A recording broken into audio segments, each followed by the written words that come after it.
Not much left of it, Joe. Yeah, I tried to stop, but there wasn't a chance. The car stalled right in the middle of the track. You see how many people were in it? Only that one over there, as far as I could see. He was slumped down in the front seat of the car, just like he passed out or something.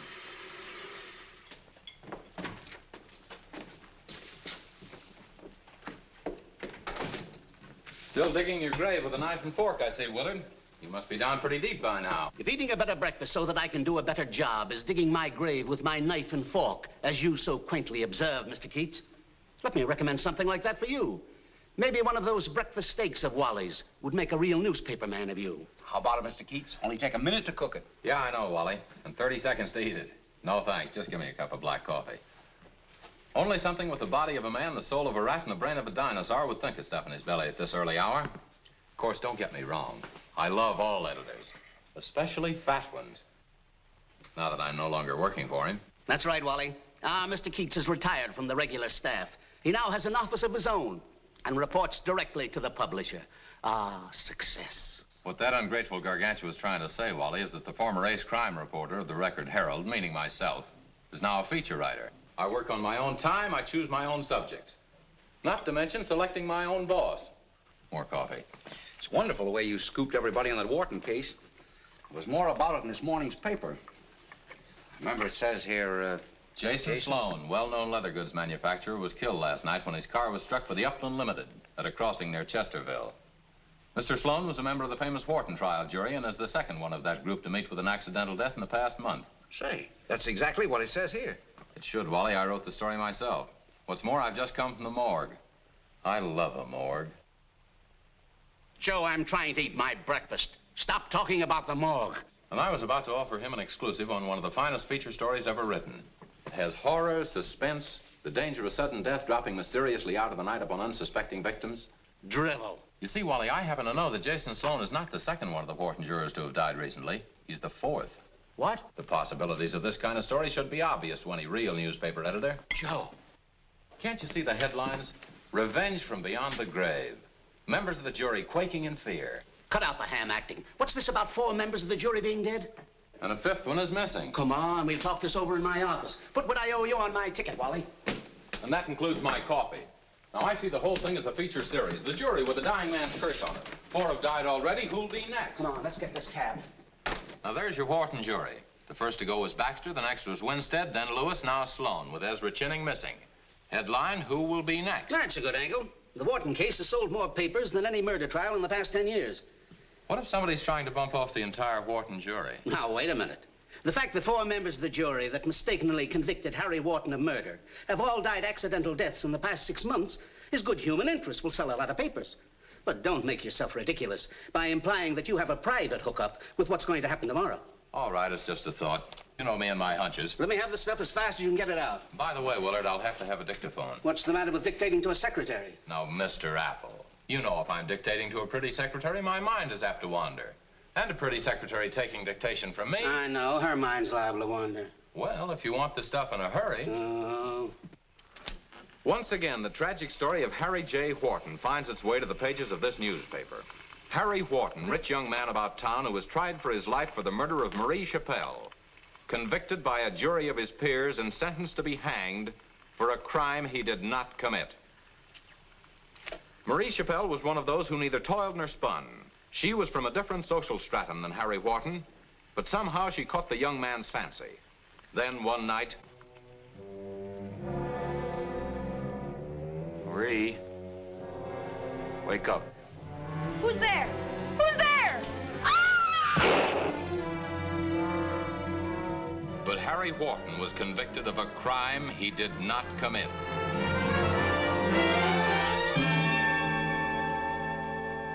Mr. George Sasbo.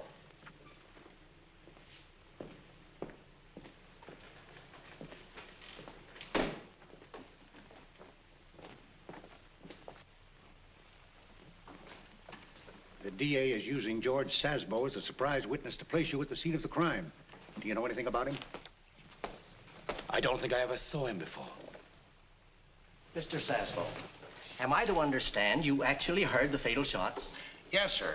I was outside the apartment house when I heard the shots. Miss Marie Chappelle, the deceased, had hired me to tail Mr. Wharton, follow him. That's my business. I'm a private detective. Mr. Sasbo, why did Miss Chappelle ask to have Mr. Wharton followed? Marie, Miss Chappelle was afraid he'd run out on her, not go through with his promise of marriage. I object.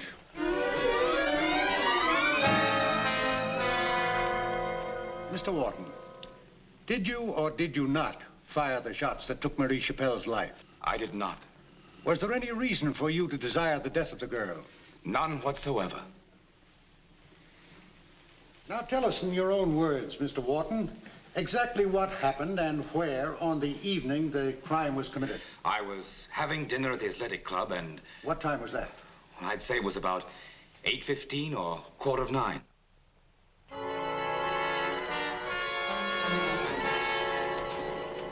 You know, I'd like to see that poor guy get a break, and that's on the level. Not a chance. They got enough on Wharton to hang him twice. Yeah, maybe so. But there's something too pat about this case. Yeah.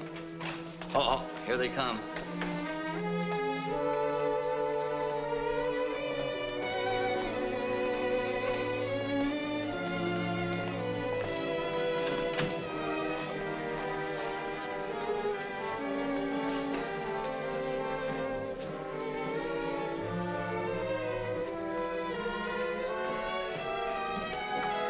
Please rise.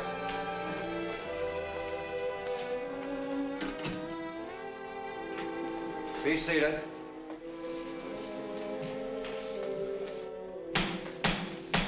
Court will come to order. The prisoner will rise and face the jury.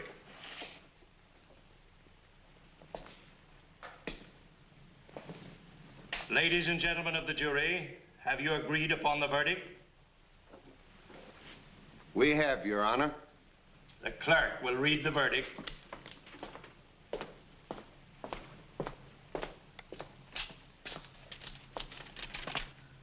We, the jury, find the defendant guilty as charged. Defense requests the jury be polled, Your Honor. The clerk will poll the jurors. Jerome K. Bentley, is this your verdict? Yes. Peter Jackson, is this your verdict? Yes. But I am innocent. I am innocent. Emily Stagler, is this your verdict? Yes. Charles Winstead, is this your verdict? Yes. Avery Nordic, is this your verdict? Yes. Alice Hill, is this your verdict? Yes. Guilty, guilty, guilty. Those words seem to burn their way into Wharton's mind. Hello. Hello, Cherry Blossom. Just in time for the first installment. Type those up like a good girl, will you, and tell old Falstaff I'm going right ahead. It takes a long time to hang a man in this great state of ours. The sovereign people are careful. They don't want to make any mistakes. Friends of Wharton rallied to his aid. There were motions and appeals and interviews with the governor, all to no avail.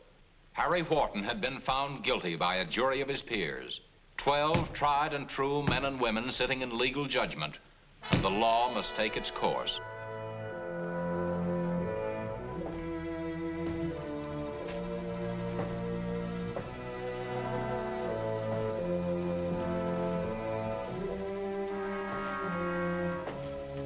Nostos Jesus Christi, the absolva de teco ad dorate, absias et de absolvo ab omni vincula communicationes et interdicti in quantum possum et tu indignis, iente ego de absolvo peccatus tuus, nominis Patris et Filii et Spiritus Sancti. Amen. Why don't they hang me? What are they waiting for? Hang me! Hang me!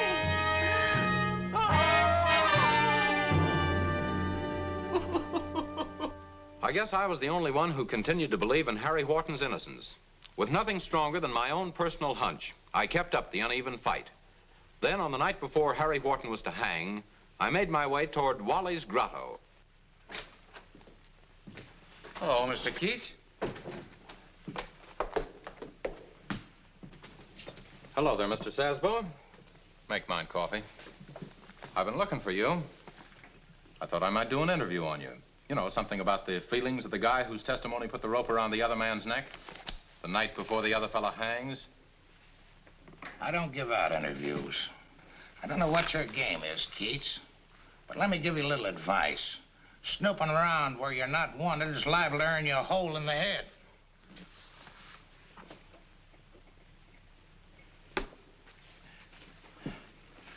Here you are, Wally.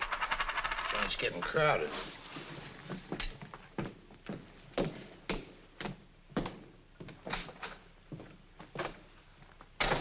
Sounds kind of touchy.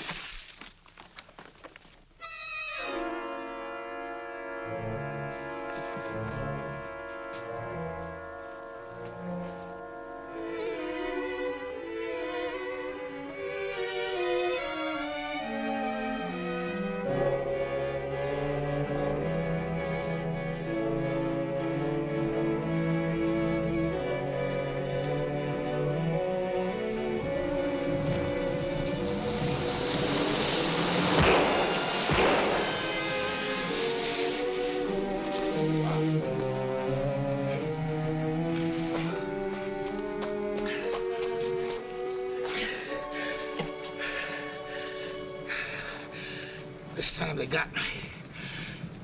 Got me for keeps. Who was it, Sasbo? Who shot you? The dirty double-crosser. This is the way he pays me off. I knew too much, see? But bullets are cheaper than... How bad am I? I can't tell, George. How do you feel? I don't feel nothing. I'm numb. I'm afraid that's pretty bad then, George. You got something you want to get off your chest? Yeah. About Horton? Yeah. He was framed. Framed by a guy named Gordon Cook. Framed by Gordon Cook. Marie Chappelle was his gal. The rat.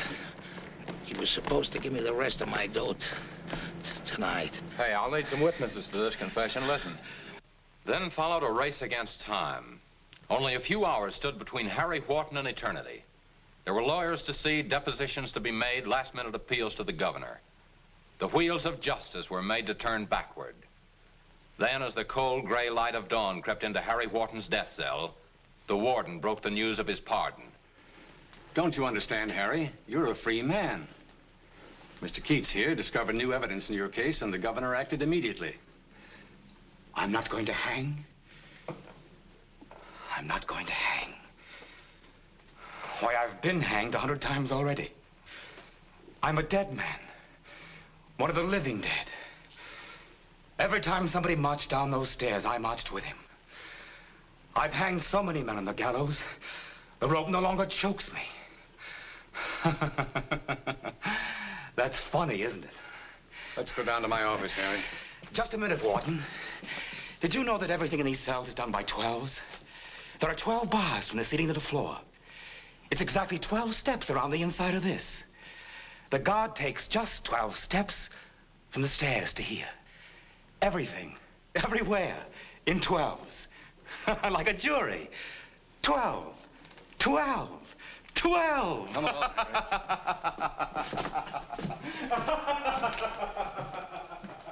The story of Harry Wharton, gentle reader, deserves a happy ending, but such was not to be. The man's mind had crumbled away during those dark months in the death house. When he was freed, he went directly to a private hospital for treatment. For a while, his condition seemed to improve. He received visitors, some of them members of the jury who had convicted him, anxious to make amends for the suffering they'd caused him.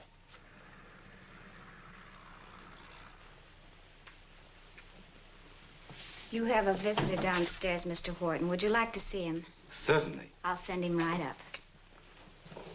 Oh, I'm going off duty now. If you need anything, just ring for the floor nurse. Thank you, nurse.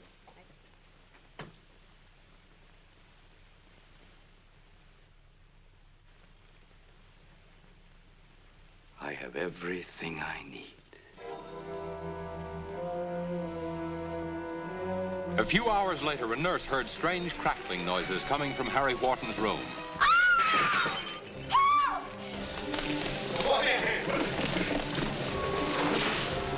Hospital attendants rushed to smash their way into the room, but to no avail. Weary of living within the sort of mental twilight which was his existence, Harry Wharton had taken 12 feet of clothesline from the hospital laundry, set fire to his room, and hanged himself. When the flames were extinguished, it was discovered that Harry Wharton's body had been burned beyond recognition.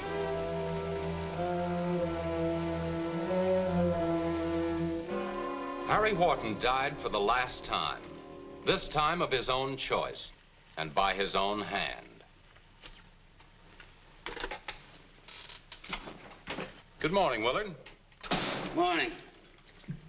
Just read the first stuff. Sounds pretty good. Pretty good. The trouble with you, Mr. Apple, can be summed up in one word. Worms. Worms? Yes, worms. You're full of holes. You're eaten with jealousy. Look, Joe, I don't want you to give me a rehash on the Wharton case. I want reader interest. The ghost of Harry Wharton stalking the 12 people who convicted him. Say, whose idea is this? I'm going to personally interview each and every one of those jurors. I'll get statements and pictures and life stories. And incidentally scare the pants off of them. That's the stuff. Now you're talking like... Like your favorite reporter, I know. And before I get through, I hope you get sued for violating somebody's privacy. Say, how's that for a publicity angle? Let me worry about the exploitation. You just get the stories. Would you like my coffee?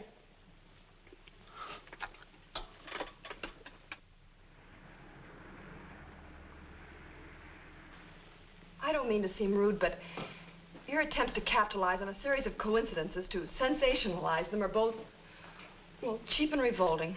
Just tell me what your first reaction was when you read in the Record Herald that 5 of your fellow jurors had been accidentally killed.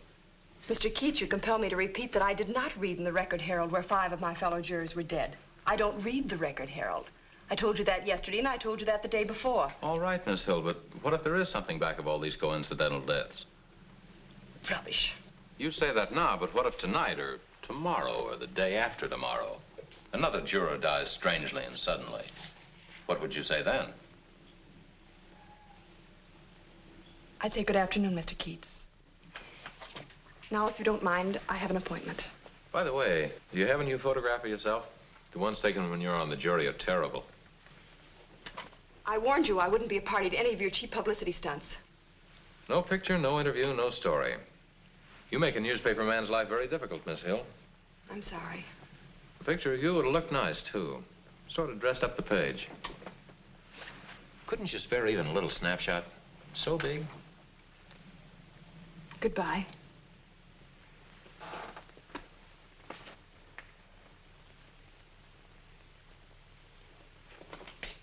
Goodbye.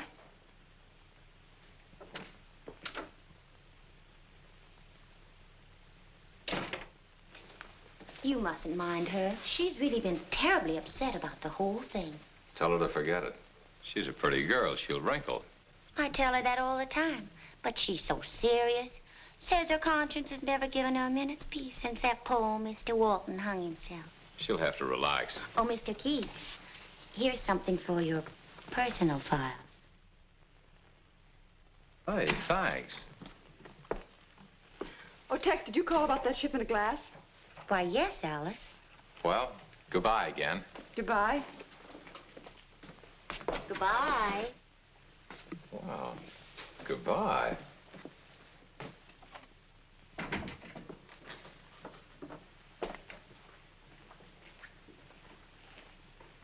Nothing quite as fresh as a fresh newspaperman. Well, I've got to run. I have a date for tea. Who with? Jerome K. Bentley. Who? He was foreman of the Wharton jury. He wants to talk to me about furnishing an old house he bought up near Buckminster. Called this morning. Haven't seen or heard of him since the trial. Well, I'll see you later, Tex. So long, honey.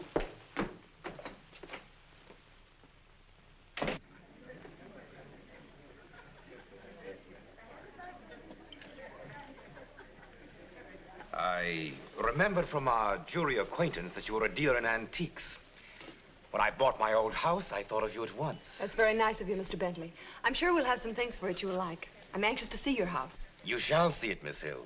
I promise you. Very soon. Shall we go? Yes.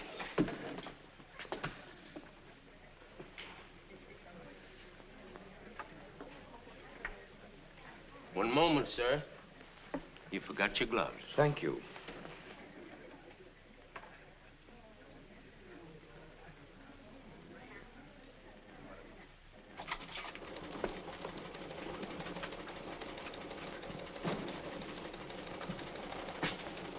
Don't read over my shoulder. It makes me nervous.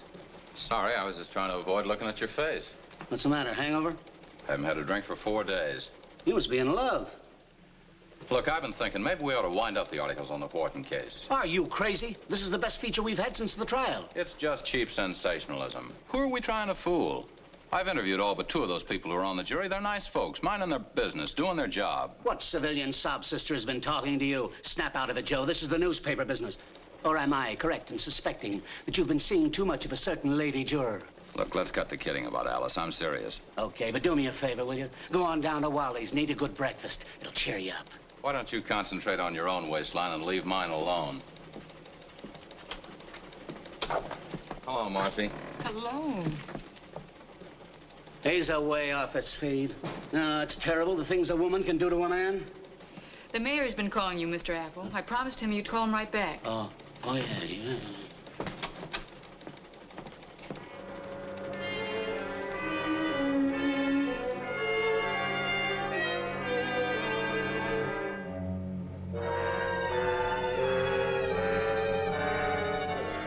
Wally, you're an authority on women. Tell me something. I don't know a thing about them. I don't even let them in the place. That, my friend, proves you're an authority. I want to ask your advice on a purely hypothetical case. A friend of mine. This friend of mine got interested in a girl. He never intended to get interested in her. He met her in line of duty and sort of fell for her. Pardon. Hello? Oh, hello, Mr. Apple. Yes, he's here. It's your boss, Joe. Tell him I'm seeing a man about a steam shovel. It's funny, he seems to have stepped out for a second, Mr. Apple. Yes. Yes, okay, I'll tell him. You bet. Joe, he's pretty excited. He said another juror on the Wharton case had been killed. This time, a woman. A woman? Was it Alice Hill? He didn't say. Just said for you to get over to the morgue as fast as you can. The morgue?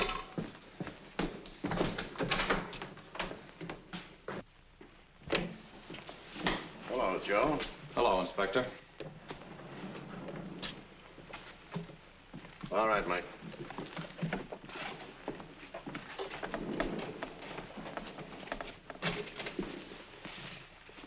Name of deceased, Mrs. Emil Stagler. Occupation, housewife. Cause of death, strangulation. Where'd they find her, Inspector? Out on Highway 9. Whoever strangled her drove her there in her own car. Then he ran the car over an embankment and tried to set fire to it. Couldn't burn much because the gas tank was nearly empty. And you're the guy who's been writing those articles about Harry Wharton and that stuff about vengeance from beyond the grave. That's right. How does this make you feel? You mean, do I feel like I've been peering into a crystal ball? Foretelling the future and all that? No. I mean, how does it feel being responsible for a nice, fresh crime wave? Everything was going along nice and quiet till you decided to revive the Wharton case. Then some harmless crank turns homicidal maniac because he thinks he ought to avenge a miscarriage of justice. Take it easy, Inspector. Don't try to pin this on me. There were several members of the Wharton jury who died before I even started writing the articles. Remember? Those were just coincidences. They died accidentally. But that red ring around the lady's neck, that didn't come from wearing a necklace. That's a rope burn. This woman was hung before she was ever driven off the road. Okay, Mike, put her away.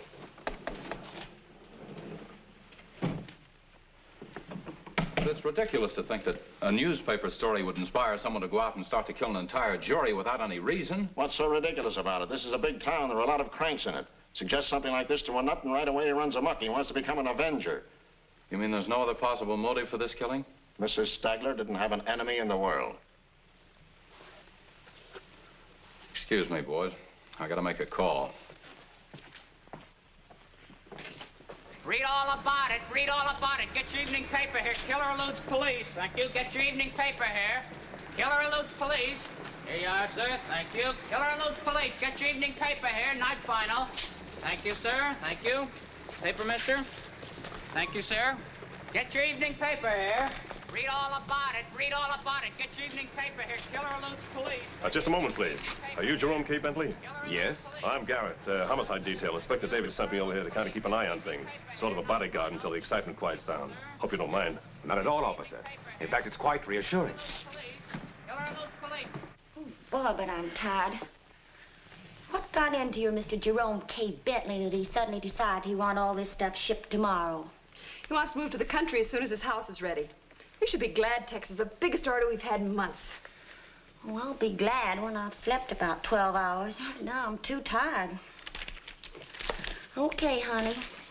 One thing about Mr. Bentley that struck me as rather odd was that he kept asking if we had 12 of everything.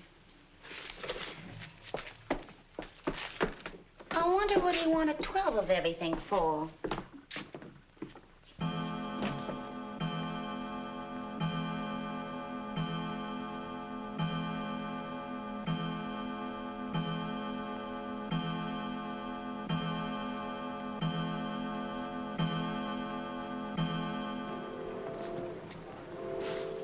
Quarter past 12. Look, take it easy. You're making me nervous. I'm making you nervous. How do you suppose it makes me feel to see you standing there munching your gum while some homicidal maniac is probably strangling my girl? Your girl? She doesn't know it yet, but she is. Well, can't you do something? About making her your girl? No, about finding her. I was told to watch the house, and I'm watching it. You've been watching it for 4 hours. She isn't here. Nobody knows where she is. I could hazard a guess. Yeah, where? Coming across the street. Girls, don't do this, Uncle Joe. I worry. Well, look who's been standing on our doorstep. Our favorite newspaper man. We worked until midnight and decided to walk home. Who decided? Haven't you heard what's happened? No, we didn't even leave the shop to eat. That policeman standing on your doorstep is there because an insane killer is trying to murder every man and woman who served on the Wharton jury. He may have chosen you as his next victim. Oh, I thought you were going to quit trying to scare people. Here's our runaway, Regan. I'm Sergeant Regan, ma'am. We've been instructed to keep an eye on your apartment until the killer is apprehended. The killer? Mrs. Stagler, who was on the jury with you, has been murdered. Mrs. Stagler? Say, all the way home I had the feeling we were being followed. Now you're talking silly, Tex. Let's go to make a cup of coffee. Would you like a cup, Sergeant? You bet.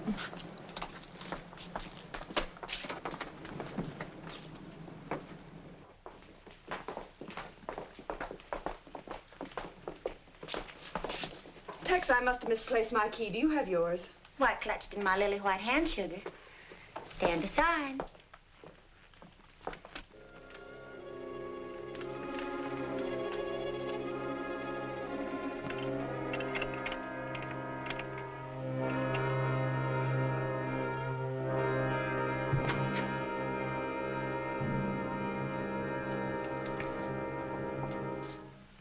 Was I presumptuous to have let myself in? Do you know this man? Yes, this is Mr. Bentley. He's a customer of mine. I'm sorry, Miss Hill. I saw him enter the apartment, but I thought he was That's going all right, officer. I've known Mr. Bentley for some time. I found Miss Hill's key in my own pocket, of all places, and dropped in to return it. I must have picked it up off your desk this morning, by mistake.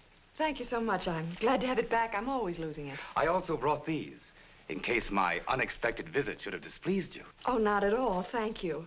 You know Miss Tuttle. And this is Mr. Keats and Officer Regan. You remember Mr. Bentley? He was foreman of our jury. Mr. Bentley, I've been wanting to get in touch with you. Well, that's quite a coincidence, because I've been thinking of getting in touch with you, Mr. Keats. It's fate, that's what it is.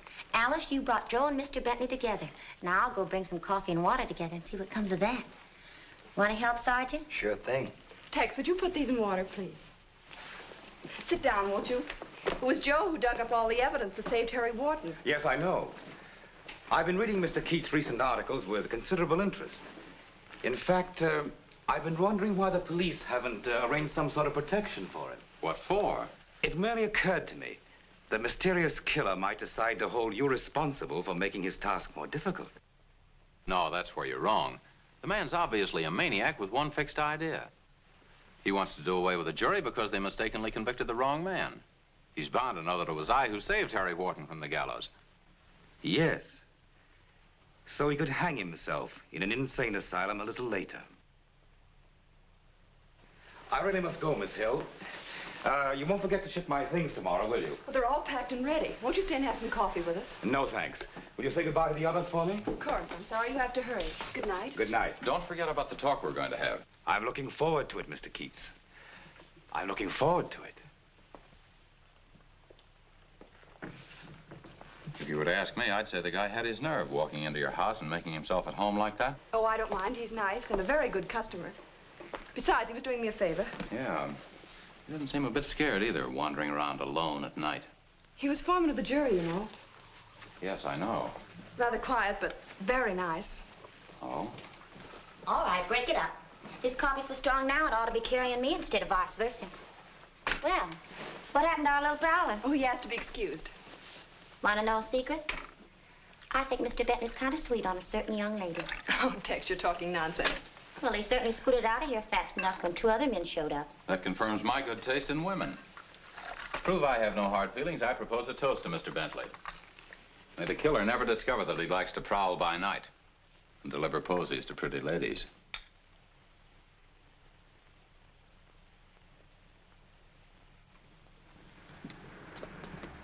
Good night, Regan. Keep a sharp eye on my chickens. I will, Joe. That girl from Texas makes good coffee. See that it keeps you awake. Good night. Good night.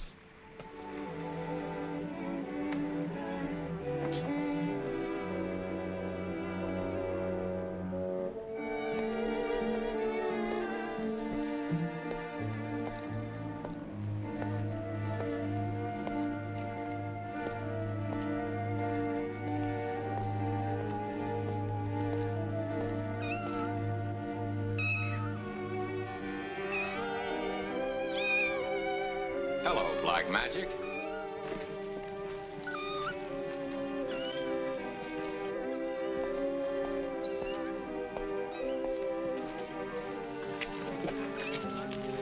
Say, are you following me?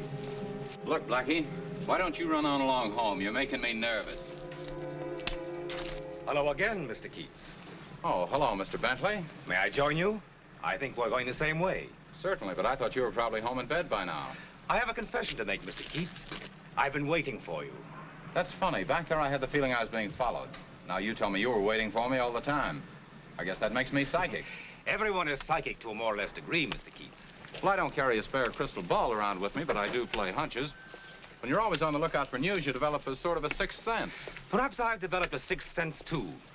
Because I have a hunch, as you call it, that the identity of the unknown killer will be revealed today. What makes you think so? Because I know who the murderer is. Are you sure? Reasonably so. Well, if you have any information, you shouldn't be withholding it from the police, you know. That makes you an accessory. For a newspaper man, you're most naive. I said I had a hunch. If you wish to accompany me and see if my hunch is correct, I think you may run across a most unusual story. At least I can promise you a most interesting experience.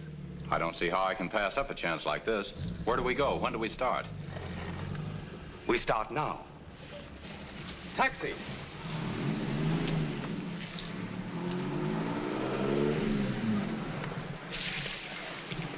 Police headquarters. Police headquarters?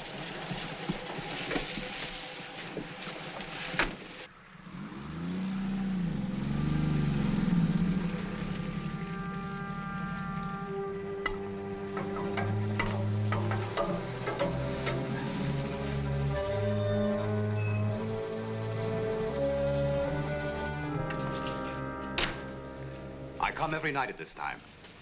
I like to watch the police lineup. You expect to find our mutual friend here? Keep the change. If one attends the police lineup often enough, one is apt to meet almost anyone. Do you know what interests me most, Mr. Keats? No, Mr. Bentley. This is getting to sound a little like an old-time minstrel show. What interests you most? As I watch the men in the lineup, I wonder how many evil ones are turned loose and how many innocent ones are found guilty. That's enough to keep almost anyone awake all night.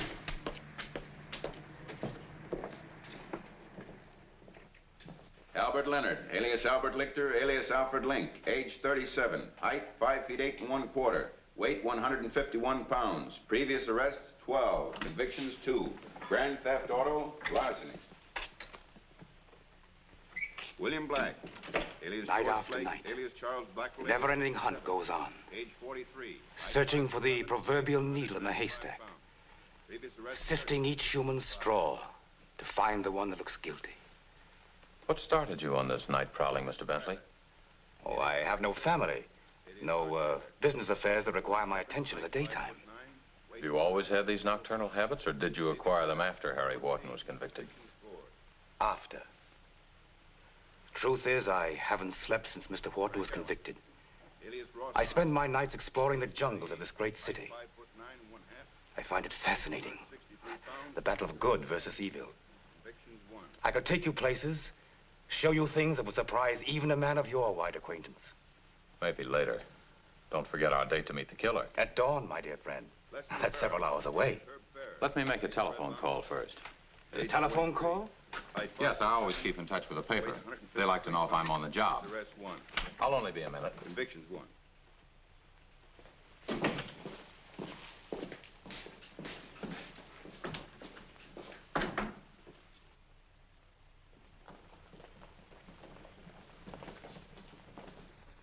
Give me the desk. Who's this? Mac, listen. Yeah, I heard what you said. Jerome K. Bentley is crazy in the head. He's going to introduce you to the killer at daybreak. Well, I don't know who's the crazier, him for telling you or you for believing him. Don't be funny. I've got a hunch that Jerome K. Bentley may be the killer. Well, good luck. Yeah, I thought that'd make you sit up and take notice. This is what I want you to do. Be nice if you can crack this story, but don't stick your neck into anything tighter than a horse collar. You check in every hour so we know you're okay. And look, kid, if anything happens to you, we'll bury you with honors. In Potter's Field. Yeah.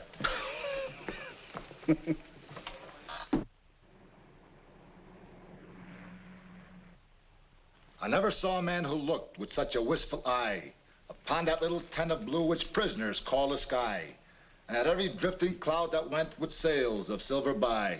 Where'd you learn that, Cully? Mr. Bentley, he taught it to me.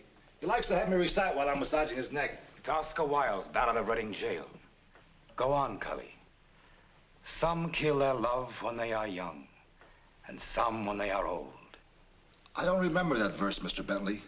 I like the one, he does not die a death of shame on a day of dark disgrace, nor have a noose about his neck, nor a cloth upon his face, nor drop feet foremost through the floor into an empty space. This is quite a way to round out an evening of revelry. You mean to tell me you come here every night to have your neck massaged? That's right. 1 hour with Cully fixes me up for another 24 hours. How's it feel now, Mr. Bentley? Your hands work miracles, Cully. These hands can fix anything. It's a gift my mother gave me, rubbing pain away. It's not the usual sort of pain, Mr. Keats. It starts as a small, dull ache in the back of the neck, sometime after midnight. In an hour, the pain is so intense, it's unbearable. Then I come to Cully. He rubs the ache away. Haven't you seen a doctor about it? That'll be enough, Cully. Thanks. Why should I see a doctor? There's nothing a doctor can do. I know what causes it. It's what's known to the medical profession as sympathism, or sympathy pains. I've had these attacks ever since the night Harry Wharton was to be hanged. They've grown more and more violent. The steam is on, gentlemen. Thank you, Cully. Can you make it extra hot tonight? Sure.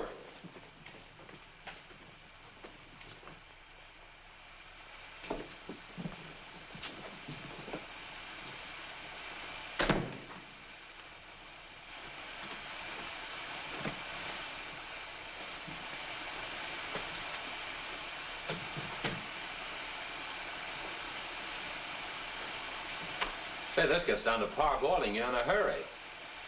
Just tell me if you find the heat oppressive, Mr. Keats. When my skin begins to peel off, I'll yell.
Now, I was just thinking about that case.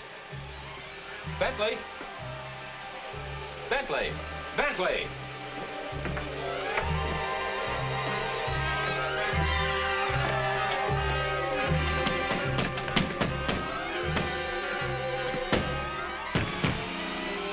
Help! Bentley!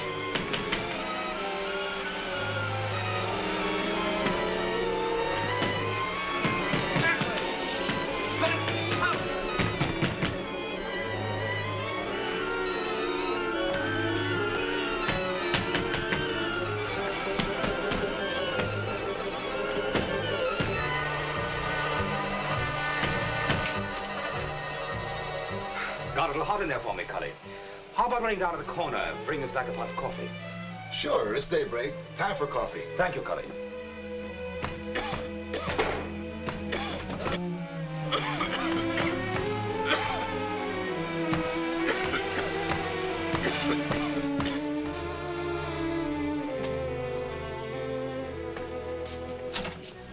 Just be a minute, Mr. Bentley.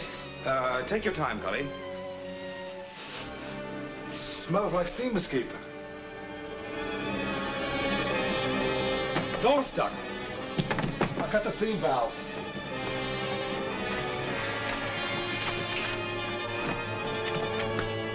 Here he is.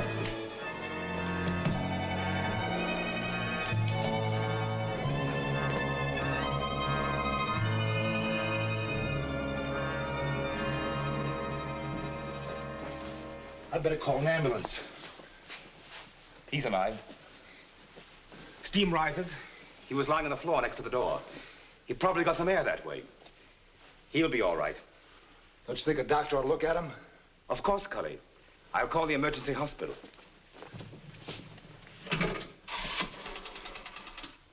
Operator, give me the emergency hospital, please. I wish to report an accident.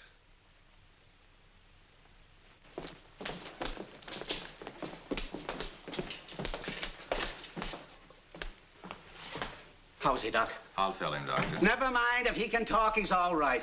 I rushed right over just as soon as I got the news. Didn't even stop to have breakfast. Now, my little steam clam, what's this all about? What have you been up to? He must really believe I have a story if he missed eating to come over here. Excuse me. Going, Doctor? I'll drop back a little later.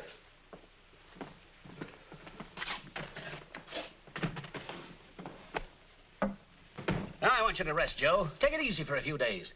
Don't feel badly about missing out on the story you were telling Mac about. Why, if this accident hadn't happened, you'd have scooped the town. Wait a minute. Maybe you know what you're talking about, but I don't. What happened to me last night was no accident. I was deliberately locked in that steam room by the same man who's trying to kill off the Wharton jury. Sure, Joe. Mac told me about your tip from Bentley. Evidently, Mr. Bentley knew what he was talking about when he said he'd introduce you to the killer. Look, I've been sopping up liquid like a bar towel, but I'm beginning to believe you're wetter than I am. I'm trying to tell you Jerome K. Bentley is the killer. You'll have a little trouble making that charge stick. I've got the guy dead to rights. Oh, no, you haven't. What do you mean I haven't? Because the real killer has already confessed. What? The murderer walked into police headquarters this morning and gave himself up. The police are questioning him now. And it's not Bentley? No. This guy seems to know all about the killings. Stuff that he couldn't possibly have picked up from the paper. He's the one, all right, Joe. Not Bentley. Look, Willard, you know I play my hunches. I don't know anything about this guy who's confessed, but, well, there's something phony about it. But Joe, he knows every angle, every detail. He's got to be the killer. No one but the killer could possibly have all the information he has. Don't fall for that confession. I've got to get out of here. You've got to take care of yourself. But you don't understand. As soon as those people on the jury hear the killer's confessed, they'll come out of hiding. They won't have any more protection. Behave yourself. Do you want to be strapped to your bed? Well, somebody's got to warn them. That's more like it. Now you're my favorite newspaper man again. Yeah. I guess I got a little excited. Will you go to sleep? If I leave you alone for a while? Sure. I'm half asleep already. That's the stuff. A little rest, and you'll be on your feet in no time. I'll see you later.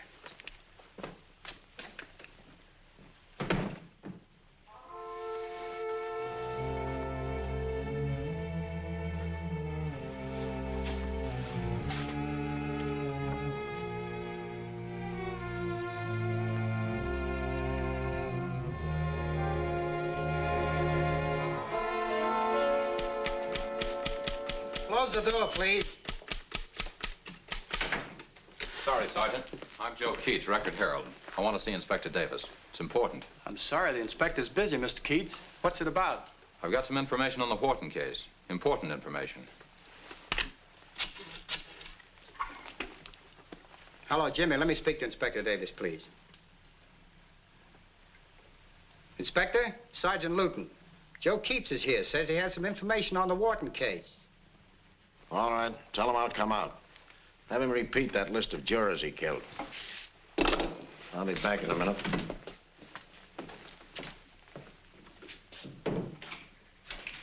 Tell us once more, Mr. Pearson, in exactly what order you killed the 7 jurors. This guy Pearson doesn't talk like any crank. He's giving us chapter and verse on every one of the killings. I know I sound crazy, Inspector. I'm playing another hunch. There's something screwy about this whole setup. I can't ignore the evidence of a man who insists he's the killer and then proves it. The boys are in there now trying to break him down, but his story is solid. Meanwhile, innocent people think they're safe again and start going about their business. I'd like to have a look at this self-confessed killer. Come on in. The last time you spoke of Mr. Sloan, you called him Joseph. His real name happens to be Jason. What difference does that make, Joseph or Jason? He's just as dead, whichever name he had. I tell you again, I killed them. All 7 of them. And I was going to kill the rest. Let me ask him a question, Inspector. You've named the 7 you killed, Mr. Pearson, in the order in which you killed them. Now tell me the names of the other 5 jurors in the order in which you intended to kill them. The other 5? That's quite irrelevant. I intended to kill them. That's the important thing. Who is this? This is Mr. Keats. A lawyer. I want no lawyer. I'll defend myself. He's not a lawyer. He's a newspaper man. Joe Keats. Oh, Joe Keats. I almost feel like I know you, Mr. Keats. I think I've read every word you've written on the Wharton case. It was all very interesting, too. Sometimes your guesses were right, sometimes wrong. But then I'm the only one who knows all about the killings. Did you read what the other reporters wrote?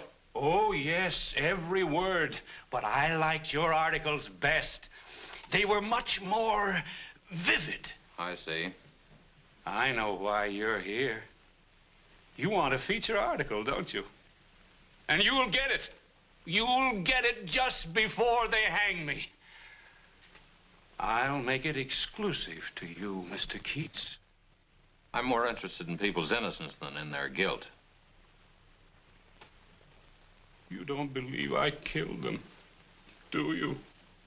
What more proof do you want?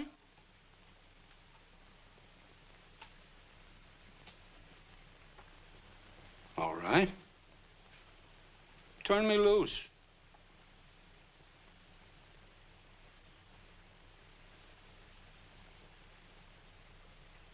See what happens to the rest of them. All right, take over. All right, Mr. Pearson. Now let's go over it again. Inspector, that guy's mad as a Mad Hatter. You see how he stalled when I asked him to name the other 5 jurors? He's a phony, a crank. Maybe you're right, Joe. I'll admit that he couldn't name the other jurors and he didn't recognize you, but I can't take the risk of letting this man go. If he's a crank, the boys will break him down sooner or later. Meanwhile, the real killer can take his time to choose another victim. Joe, be reasonable. It'd cost me my job if I let that nut in there go. He knows a lot of the details, and it's a 50-50 chance he's the man we want.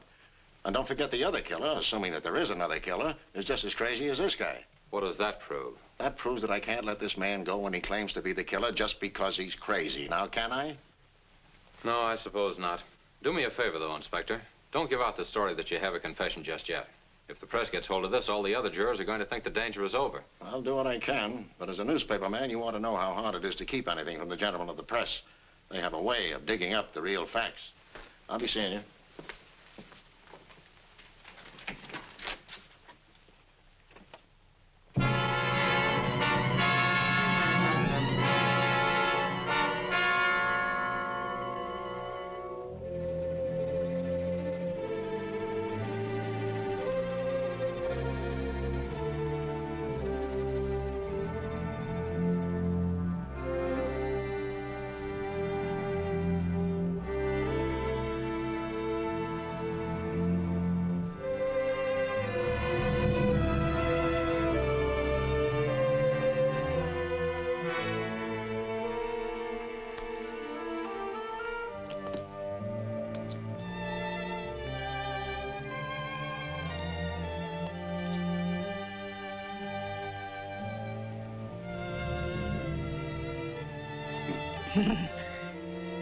Peter Jackson, juryman number 8.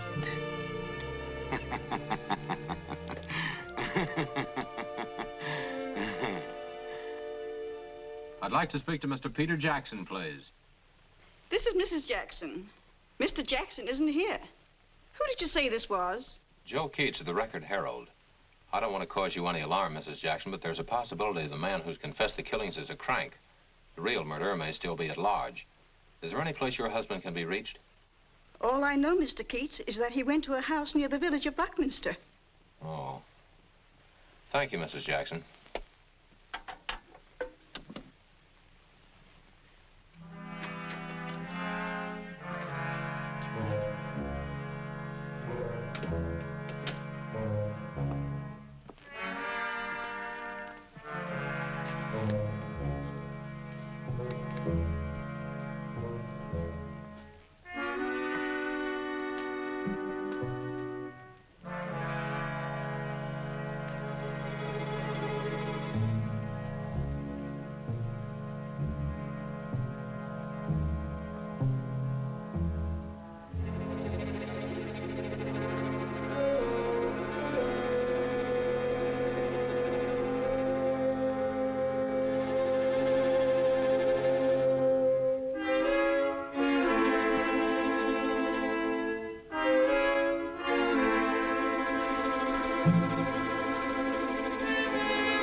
Mr. Apple's secretary. Joe Keats, where are you? Mr. Apple's been trying to find you everywhere. Never mind about that. Where's the boss? Well, you got to find him, Marcy, quick. This is something terribly important. Yeah, that's a good girl. Have him call me back here. I'm at Buckminster 2-8. It's the jail. No, I'm not under arrest. I'll explain later.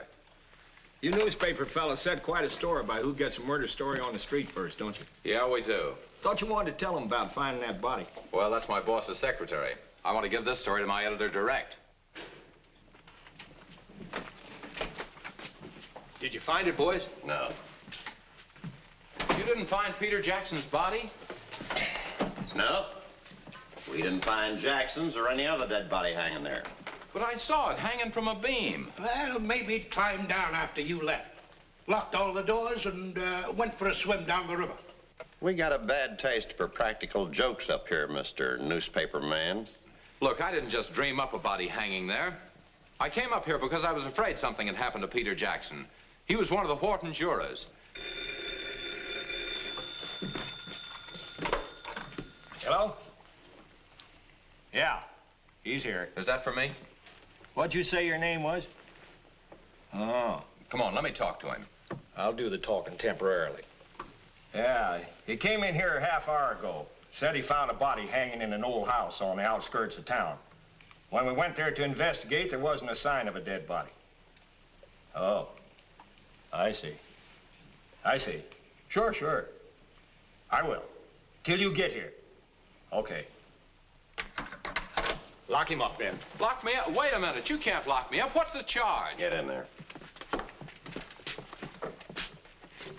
I demand to talk to my editor. I forgot to tell you. That was your editor I was talking to. Fella named Apple. That's a funny name. Apple. I bet he's a peach.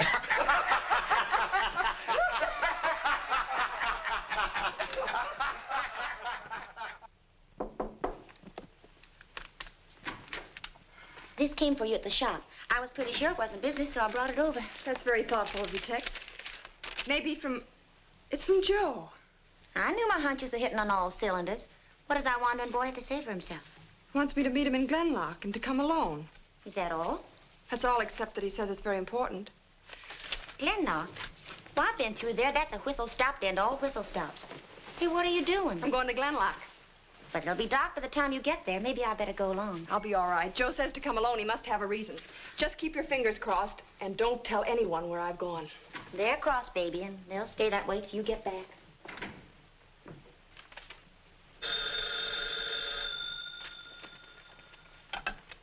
Hello? Yes, Mr. Apple. Tell her I found Joe. He's up in a little town called Buckminster. They're holding him at the jail. Hey, say that again. Buckminster. That's not what his telegram says. Glenlock? Oh, there must be some mistake. Say, I don't like the looks of it. You wait there, I'll be right over.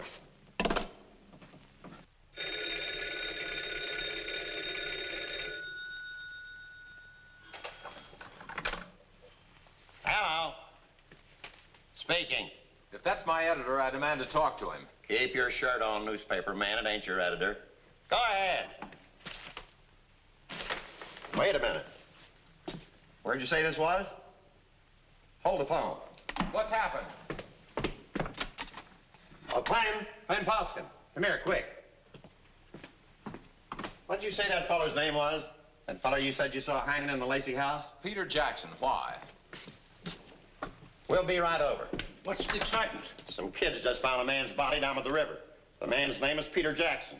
He had business cards saying he was in the real estate business. Maybe there was somebody hanging in the Lacey house like he said. This is a job for the sheriff. Well, I'm glad you two finally got wise to yourselves. Now, how about letting me out of here? Hell, put me through to the sheriff, will you? Make it snappy on that telephone, will you? I got some important calls to make myself.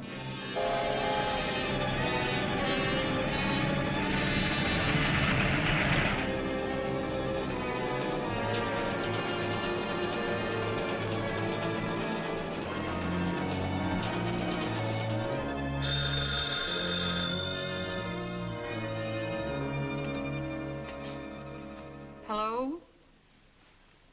Yes, Joe. He's on his way up there now. He left here to pick up Tex. They're driving up to get you. Now give me a rewrite. Rewrite? Joe Keats, take this. Today, another member of the Wharton jury met his death. While Metropolitan Police concentrated upon a crank who professed to be the murderer, the real killer struck again.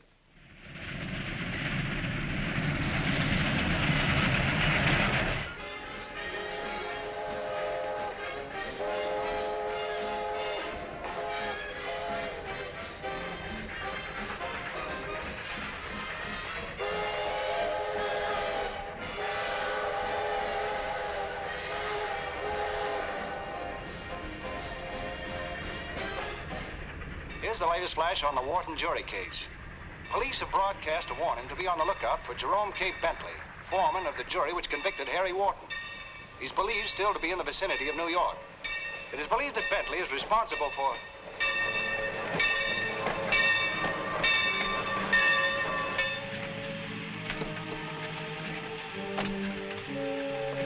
Someone meeting you, ma'am? Yes, thank you, Porter. Thank you, ma'am.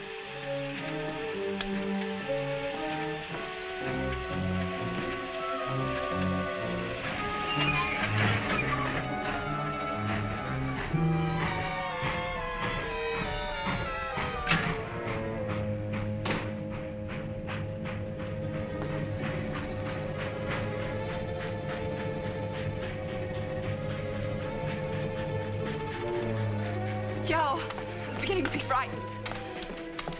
Just because I'm so glad to see you. Joe? Joe, where are you? Harry Wharton. Don't look so startled, Miss Hill. I'm really Harry Wharton. I'm not a ghost. Or did you like me better as Jerome K. Bentley? Then Joe was right. No, Miss Hill, I'm dead. Legally. I hanged myself in the sanitarium, remember? It's Jerome K. Bentley the police are looking for. Have you forgotten? I promised to show you my new house. The drawing room especially will interest you.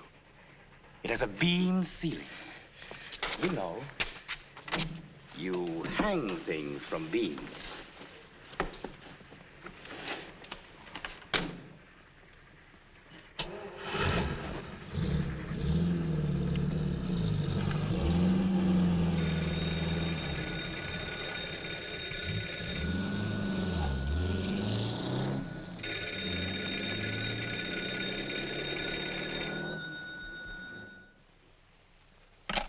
There's no answer at the Glenlock Depot. Those little out-of-the-way places. The station is only open part-time. There won't be anybody there until tomorrow morning. If anything happens to that girl. Long distance. I want to put a call through to Buckminster. I don't know the number, but it's the town jail.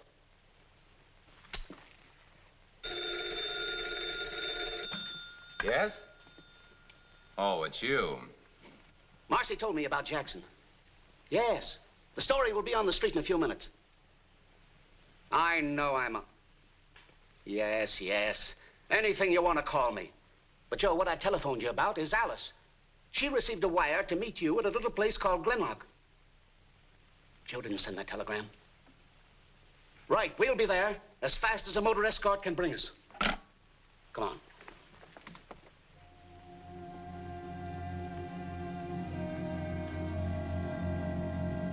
Now you know why I ordered everything in 12s. Call it what you will. Obsession, insanity, murder complex. Do you believe that by destroying others you can bring ease to your own mind? I must try. I can't go on in this living death. I must find myself. Over the bodies of your innocent victims. Innocent? Was it innocent to send me to the death house? Have you any conception what it's like inside those cold walls? Waiting, eternally waiting. To fall asleep and wake night after night with that choking sensation in your throat. You and the others die only once. I died 100 times, 1,000 times. I must find myself. Can you find yourself? Through murder, through cruelty? I remember they said at your trial that I was the gentlest of men. I am.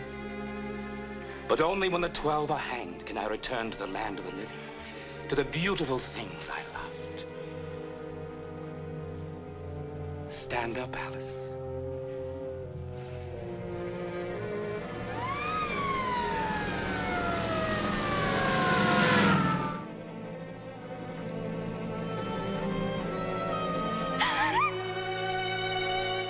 It's no use screaming. No one will hear you.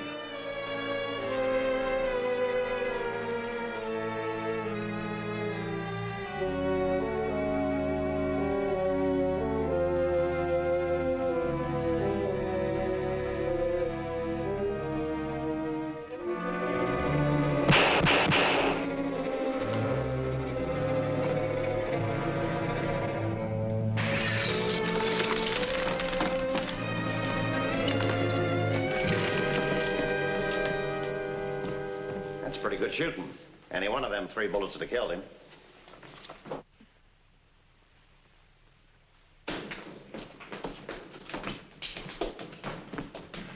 She's all right. They're lucky we're here in time. Where's Bentley? Not Bentley, Willard. If you turn him over, you'll find that's Harry Wharton. Wharton, now wait a minute. If this is another one of your hunches. A careful check of the sanitarium records showed Jerome K. Bentley visited Harry Wharton on the day of the latter's supposed suicide. It was Bentley's body that was found hanging in the hospital room, not Wharton's. What do you know about that? It was a miracle, Wally. Absolutely a miracle. Another second, and it would have been too late. You know, you're the first woman Wally's ever allowed down here. Am I? I'm flattered. Yeah, I used to have to dance down here by myself. You hungry? Couldn't eat a bite. Anyway, 3's an awful crowd.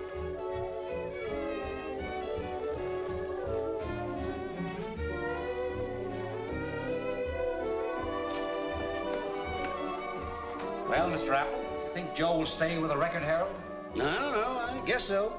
Unless he's thinking of going in the antique business. Hey, Joe? Come on, you two. Your dinners are getting cold. Now, where'd they disappear to? I think he took that other job. Love's a stuff 'twill not endure, but food goes on forever. Now, give me a little more steak sauce, will you? And some mustard and some horseradish and some pickles.